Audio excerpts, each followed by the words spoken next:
একটি আয়াতের ব্যাখ্যা অন্য কোনো জায়গা থেকে আয়াত খুঁজে নিয়ে সে আয়াতের মাধ্যমে করা হয়েছে।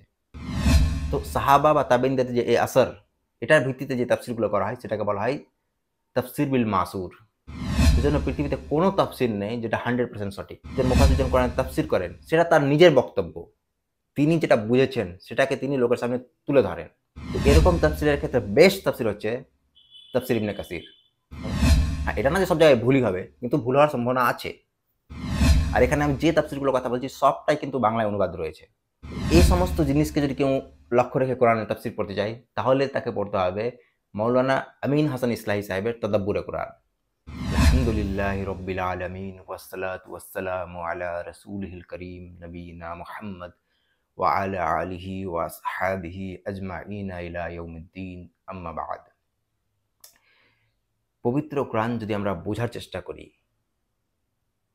এর গভীরে ঢোকার চেষ্টা করি, তাহলে আমাদেরকে তাফসির অধ্যয়ন করতে হবে। তাফসির পড়ার কোনো বিকল্প নেই যদি পবিত্র কোরআনকে আমরা বুঝতে চাই, তবে তার জন্য।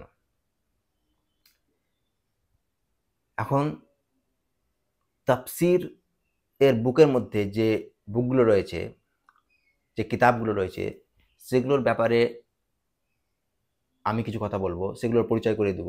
কোন তাফসিরের বৈশিষ্ট্য কি সেগুলো ইনশাল্লাহ বলবো। তার আগে আমি তাফসিরের ব্যাপারে দু একটা কথা বলতে চাই।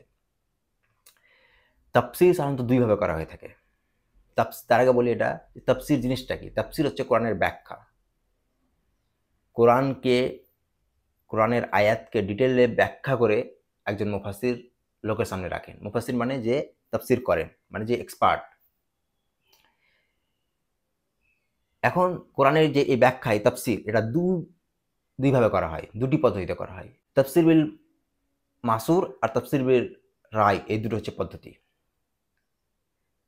তাফসির বিল মাসুর হচ্ছে সেই তাফসির যেটা রেওয়ায়েতের ভিত্তিতে, আসরের ভিত্তিতে করা হয়। অর্থাৎ একটি কোরআনের আয়াতের সাপেক্ষে কোনো সাহাবার থেকে, সাহাবায়ে কেরাম থেকে কোনো আসর আছে কি, কোনো রেওয়ায়েত আছে কি, বা তাবেঈনদের থেকে কোনো রেওয়ায়েত আছে কি, বা তাবেঈনদের থেকে কোনো রেওয়ায়েত আছে কি। যদি সেটা থাকে তাহলে একজন মুফাসসির সেটাকে সেই আয়াতের সাপেক্ষে বর্ণনা করে দেয় যে এই আয়াতের অর্থ অমুক সাহাবী এটা করেছেন বা অমুক তাবেঈন এটা করেছেন। তো সাহাবা বা তাবেঈনদের যে এই আসর, এটার ভিত্তিতে যে তাফসিরগুলো করা হয় সেটাকে বলা হয় তাফসির বিল মাসুর। আর তাফসির বিল রায় হচ্ছে সেই তাফসির যেটাতে রায় কায়েম করা হয়। অর্থাৎ নিজের রায় থেকে, নিজের নলেজ থেকে, নিজের ইলম থেকে রায় বের করে একটা আয়াতের ব্যাখ্যা করা হয়। সেটাই হচ্ছে তাফসির বিল রায়। বিশেষ করে আমাদের যে হালাল হারামের জিনিসগুলো, এগুলোতে আমাদের তাফসির বিল মাসুরের তাফসিরকে ফলো করা উচিত। একটা আর কথা এখানে বলে রাখি যে যখন কোনো ব্যক্তি তাফসির পড়ে, সে একজন মুফাসসির যে কোরআনের ব্যাখ্যাটা করেছেন সেটাকে সে আল্লাহর কালাম মনে করে, কিন্তু এটা না, এটা ভুল। আল্লাহর কালাম হচ্ছে সূরা ফাতিহা থেকে নিয়ে সূরা নাস, সূরা ফাতিহা থেকে নিয়ে সূরা নাস, আলহামদুলিল্লাহি রাব্বিল আলামিন থেকে শুরু হচ্ছে আর মিনাল জিন্নাতি ওয়ান নাস শেষ হচ্ছে। এটা হচ্ছে এই যে কোরআনের মূল মাতান, এটা হচ্ছে আল্লাহর কালাম। কিন্তু কোরআনের একজন মুফাসসির যখন কোরআনের তাফসির করেন সেটা তার নিজের বক্তব্য। তিনি যেটা বুঝেছেন সেটাকে তিনি লোকের সামনে তুলে ধরেন। স্বাভাবিকভাবে যেহেতু একটা মানুষ কাজ করছে, তো ভুল তো থাকবেই। সেজন্য পৃথিবীতে কোনো তাফসির নেই যেটা 100% সঠিক। এমন কোনো তাফসিরের কেতাবই নেই পৃথিবীতে যেটাকে তুমি বলতে পারবে যে আমি চোখ বন্ধ করে সবকিছু একজন মুফাসসির এখানে যা লিখেছেন সবই ঠিক লিখেছেন। মানুষ আছে, ভুল হবেই। তাহলে আমাদেরকে এই তাফসিরগুলো পড়তে হবে, কিন্তু এই জিনিসটা আমাদেরকে অবশ্যই মাথায় রাখতে হবে যে একটা আয়াতে যখন একটা ব্যাখ্যা করা হচ্ছে কোনো তাফসিরে, তখন সেটা একটা মুফাসসিরের চিন্তাধারা, বুঝ, সেটা ঠিকও হতে পারে, ভুলও হতে পারে। হ্যাঁ, এটা না যে সব জায়গায় ভুলই হবে, কিন্তু ভুল হওয়ার সম্ভাবনা আছে। এবার আসি, যদি তাফসির পড়তে চাই কেউ, তাহলে কোন তাফসিরগুলো পড়া উচিত? একেবারে সাধারণ মানুষের জন্য ছোট তাফসিরের মধ্যে খুবই ভালো একটা তাফসির হচ্ছে শেখ সালাউদ্দিন ইউসুফের লেখা আহসানুল বায়ান। অন্য কোনো তাফসিরের দিকে যাওয়ার কোনো দরকার নেই, শেখ সালাউদ্দিন ইউসুফের আহসানুল বায়ান, এই তাফসিরটা। এবার যারা বিস্তারিত জ্ঞান অর্জন করতে চায় তাদের জন্য কিছু তাফসিরের কিতাবের পরিচয় আমি করিয়ে দিই। যদি কেউ এমন তাফসির পড়তে চায় যে কোরআনের আয়াতের ব্যাখ্যা কোরআনের আয়াত দিয়েই করা হয়েছে, অর্থাৎ একটি আয়াতের ব্যাখ্যা অন্য কোনো জায়গা থেকে আয়াত খুঁজে নিয়ে সে আয়াতের মাধ্যমে করা হয়েছে।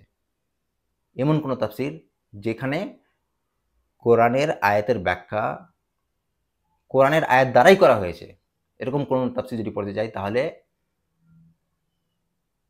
মৌলানা সানাউল্লাহ আমৃতসরির তাফসিরুল কোরআন বি কালামির রহমান, এই তাফসিরটি অন্যতম একটা খুবই ভালো তাফসির হতে পারে। এবার কেউ যদি এরকম তাফসির পড়তে চায় যে আমি তাফসির পড়ব যে তাফসিরে কোরআনের আয়াতগুলোর ব্যাখ্যা করা হয়েছে রেওয়ায়তের মাধ্যমে, যেটা আমি আগে বলছিলাম যে তাফসির বিল মাসুর মানে আসারের ভিত্তিতে তাফসির করা হয়েছে, তো এরকম তাফসিরের ক্ষেত্রে বেস্ট তাফসির হচ্ছে তাফসির ইবনে কাসির। ইমাম ইবনে কাসির রাহিমাহুল্লাহ তাআলার তাফসির ইবনে কাসির হচ্ছে তাফসির বিল মাসুর বা আসরের বা রেওয়ায়তের সাপেক্ষে করার তাফসির যেগুলো হয়েছে তার মধ্যে সর্বশ্রেষ্ঠ তাফসির, এতে কোনো সন্দেহ নেই।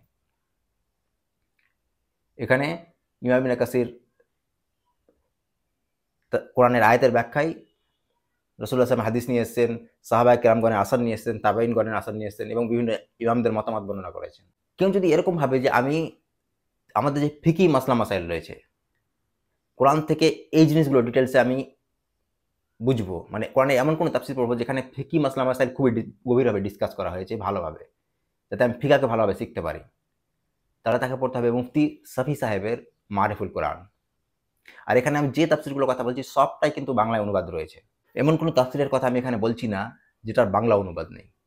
যেহেতু আমি বাংলা দর্শকদের জন্য ভিডিওটা বানাচ্ছি, তাই আমি সেই সমস্ত তাফসিরকেই ইনক্লুড করেছি, সেই সমস্ত তাফসিরের কথাই আমি বলবো এখানে, যেহেতু বাংলা দর্শকদের জন্য আমি এই ভিডিওটা বানাচ্ছি, যেগুলোর বাংলা অনুবাদ রয়েছে। তাই আমি যে তাফসিরগুলো আগে বললাম এবং যেগুলো পরে বলবো সবগুলোরই কিন্তু বাংলা অনুবাদে আছে। যাই হোক, আমি যেটা বলছিলাম যে কেউ যদি ফিকাকে ভালোভাবে বুঝতে চাই, যে কোরআনের এমন তাফসির করবো যেখানে ফিকাকে গভীরভাবে ডিসকাস করা হয়েছে, মাসলা মাসাইল জানবো আমি, তাহলে মুফতি সাফি সাহেবের মারিফুল কোরআন।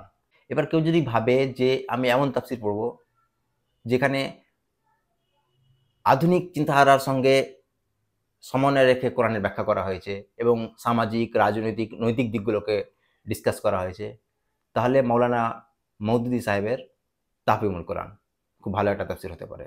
আর কেউ যদি ভাবে যে কোরআনের যে ভাষাগত সৌন্দর্য,